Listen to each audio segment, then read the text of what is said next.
आप सभी को सादा प्रणाम। जब हम किसी को सम्मान देंगे तो हमें सम्मान मिलेगा।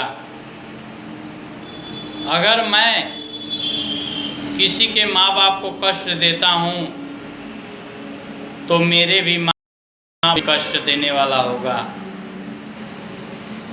अगर मैं किसी को गलत बोलता हूँ तो कोई मेरे भी पीछे गलत बोलने वाला होगा। बड़ी अफसोस की बात है मित्रों कि पुरुष जाति जो हैं वो बीए कर लें, बीएससी कर लें, आईएएस बन जाएं, पीसीएस बन जाएं, डॉक्टर बन जाएं, इंजीनियर बन जाएं,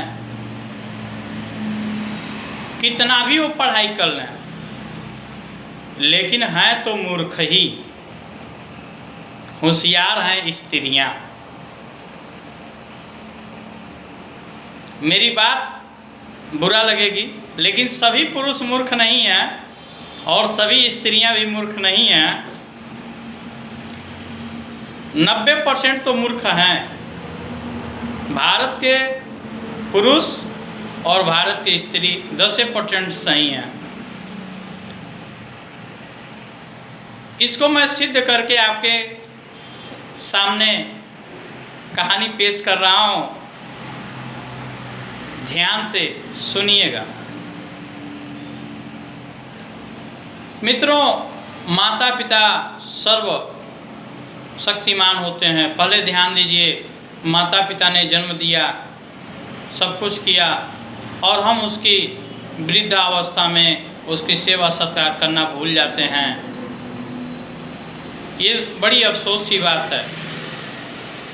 और पुरुष इसलिए मूर्ख हैं, मैं बता रहा हूँ। जिस पुरुष ने पढ़ लिया, पढ़ लिख के गुड हो गया, शादी हो गई, औरत आ गई,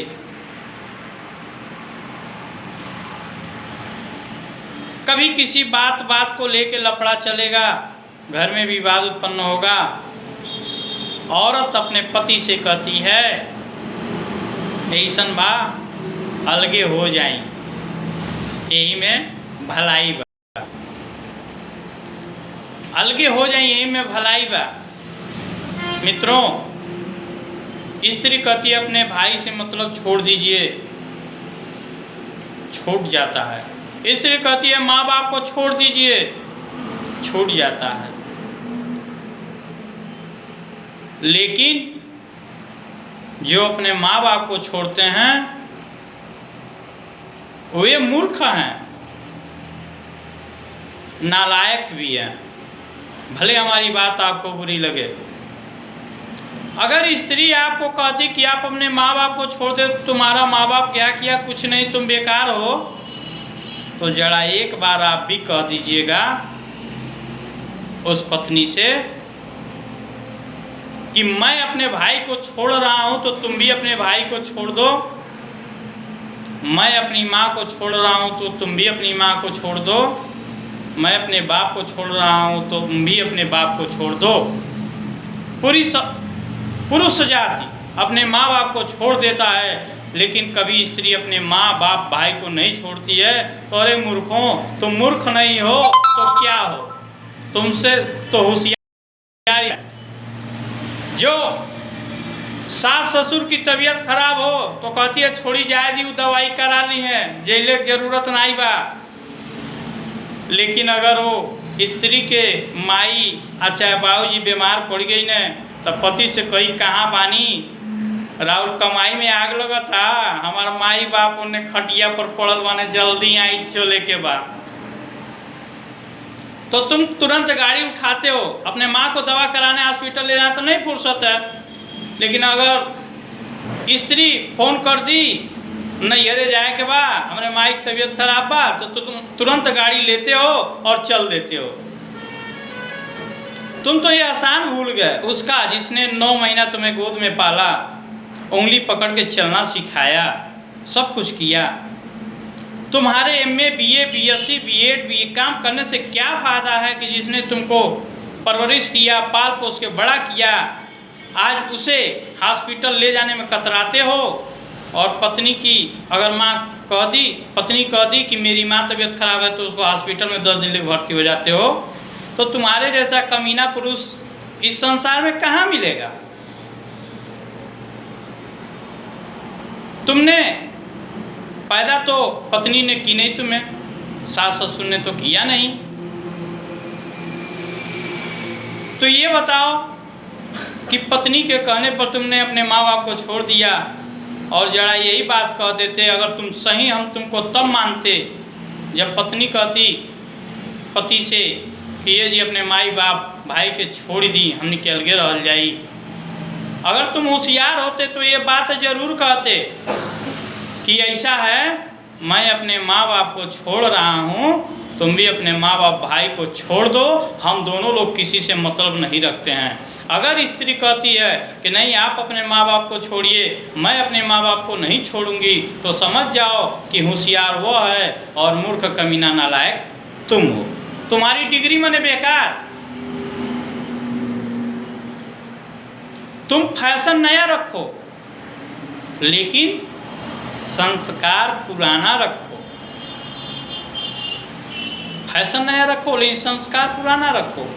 माँ बाप की क्या सेवा करनी है, कैसे नहीं करनी है। सोचो अगर तुम्हारे माँ बाप ने तुमको बड़ा नहीं किया होता, पाल पोस के बड़ा नहीं किया होता, तुमको समय से दवाई नहीं किया होता, फालिश मार देता, तो क्या कोई अच्छी लड़की तुमसे शादी करने के लिए तैयार हो सकती थी?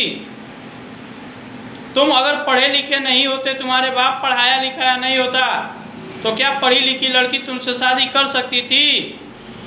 अगर तुम्हारा शरीर सुंदर बढ़िया तंदुरुस्त नहीं बना, तो क्या बढ़िया लड़की तुमसे शादी कर सकती थी? अगर तुम्हारे बाप आपने मेहनत करके अगर घर नहीं बनाया होता, 10 कट्ठा खेत नहीं खरीदा होता, तो क्या कोई शादी वाला तुम्हारे घर आके शादी कर सकता था, हैसियत वाला? अरे मूर्ख, सोचो कि अगर स्त्री आई है मेरे घर में तो हमारे पिता और माँ के चलते आई है। और जो स्त्रियां मैं बताता हूँ, जो स्त्रियां सास ससुर की अवहेलना करती हैं, वो तो और मूर्ख हैं।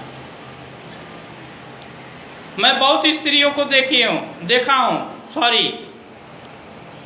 पति के घर जाएंगी, सास ससुर की सेवा करने से कतराएंगी नहीं, करेंगी, मौज मस्ती करेंगी, सोचेंगी कि हम ही जाएं सब कुछ हैं, लेकिन वहू के कष्ट बड़ा होला।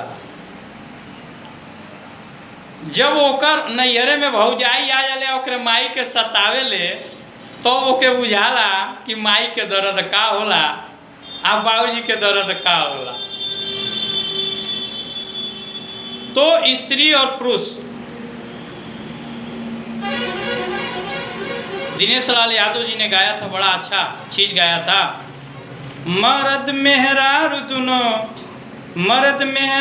दुनो जिंदगी के पहिया। तो उसने बताया कि पुरुष और स्त्री जिंदगी के क्या हैं, पहिए हैं। एक को पहिया गिर गए तो गाड़ी नहीं चली। लड़का को कितने से संस्कार दीजिए ना। आज के जितने नौजुवक हैं, अपने पाले पालियों को संस्कार दें, संस्कार दीजिए, क्योंकि संस्कार देना अनिवार्य है।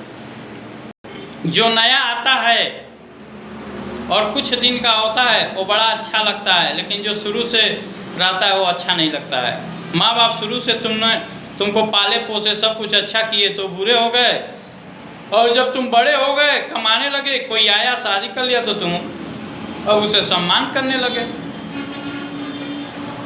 तो मैं इस पर कई वक्तव्य लिखा हूँ, जो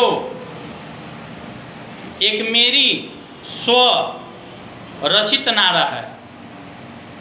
जो माँ बाप की सेवा से पिछड़ा है, जो माँ बाप की सेवा से पिछड़ा है, बेटा नहीं वह हिजड़ा है, बेटा नहीं वह हिजड़ा है। तो इससे सिद्ध हो गया कि स्त्री अपने माँ बाप भाई को नहीं त्यागती है, लेकिन पुरुष त्याग देते हैं। कितने? 90%। 10 अच्छे हैं, इसी से दुनिया चल रही है। तो जब आप किसी दूसरे की माँ को अपना माँ मानेंगे, स्त्री ससुराल में जा रही दूसरे के माँ को अपना माँ मानती है तो भी बड़ा खुश रहेगी। माँ बाप का कर्तव्य है डांटना। फालतू पैसे खर्च करेंगी, बोलेंगी, आपको नाराज़गी आएगी। उसका कर्तव्य है कि आपको कैसे अच्छा चलना है। तो एक युक्ति पंक्ति में और लिखा था, ई माटी के देहिया त सोना सजौले का होई। ई माटी के देहिया त सोना सजौले का होई। माता पिता के सेवा कर त काशी नहैले का होई। मित्रों, आप कितना भी पूजा पाठ कर लो, अगरबत्ती दिखा लो, 500 का चुनरी चढ़ा लो, लेकिन माँ बाप अगर घर पे तड़प रहे हैं और तुम मंदिर में चुनरी चढ़ा रहे हो तो निश्चित है कि उस चुनरी का फल तुम्हें नहीं मिलेगा और तुम्हारे जीवन में अशांति रहती है। पैसे से शांति नहीं मिलती है। शांति ईश्वर की दी हुई चीज़ है। सबके पास पैसे होते हैं, लेकिन सबके चेहरे पे मुस्कुराहट नहीं होती है। सबके पास संपत्ति होते हैं, लेकिन घर में शांति नहीं होती है। क्यों? ईश्वर ने आपको शांति में रहने के लिए भेजा ही नहीं, अशांति है। तो ये ध्यान दो, अगर स्त्री अपने माँ बाप को नहीं छोड़ती है तो जो 90% भारत के नवयुवक या महान पुरुष हैं, पुरुष देवता लोग हैं, वो भी अपने माँ बाप को न छोड़ें। नमक रोटी है तो उसी में दें, उसी में संस्कारित करें। नया संस्कार लाइए, अपने जीवन को भी अच्छे बनाइए। इसलिए जब लड़का अपने माँ बाप का सेवा करेगा तो उसका भी लड़का देखेगा कि मेरा बाप मेरे बाबा को सेवा कर रहे हैं, तो तुम भी बुढ़े होगे तो भी तुमको सेवा करेगा। और जब तुम सेवा कर ही नहीं रहे हो तो तुमसे कहाँ सेवा की आशा कर रहे हो? तुम्हारे मंदिर, तुम्हारे मस्जिद, तुम्हारे गुरुद्वारा, तुम्हारे चर्च जाने से क्या होने वाला है? कुछ नहीं होने वाला है। पूजा करो पहले उसकी जिसने तुम्हें जन्म दिया। पूजा करो उसकी जिसने तुम्हें अन्न दिया, पहनने के लिए वस्त्र दिया, रहने के लिए मकान बनाया। उसको कभी मत छोड़ो। अगर उसको छोड़ दिए, अगर तुम अपने माँ बाप का हित नहीं हुए तो तुम्हारे जैसे कमीने पुरुष पर तुम किसी का हित नहीं हो सकते हो। ये मेरा मानना नहीं है, ये हमारे वेद वेदांतों का मानना है। किस धर्म में लिखा गया है कि हम गलत करें? किस धर्म में लिखा गया है कि हम माँ बाप की सेवा न करें? किस पुजारी ने कहा कि माँ बाप की सेवा मत करो? किस संत ने कहा मत करो? तुम किसके कहने पर अपने माँ बाप को छोड़ दिए? और स्त्री कह दी मेरी माँ का तबीयत खराब है, उसको दवा कराने चल दिए। मुझे बड़ा अफसोस होता है और अच्छी बात सबको नहीं पचती है, यही सत्य है। इसी के साथ मैं अपने वाणी को विराम देता हूँ। जय हिंद, जय भारत।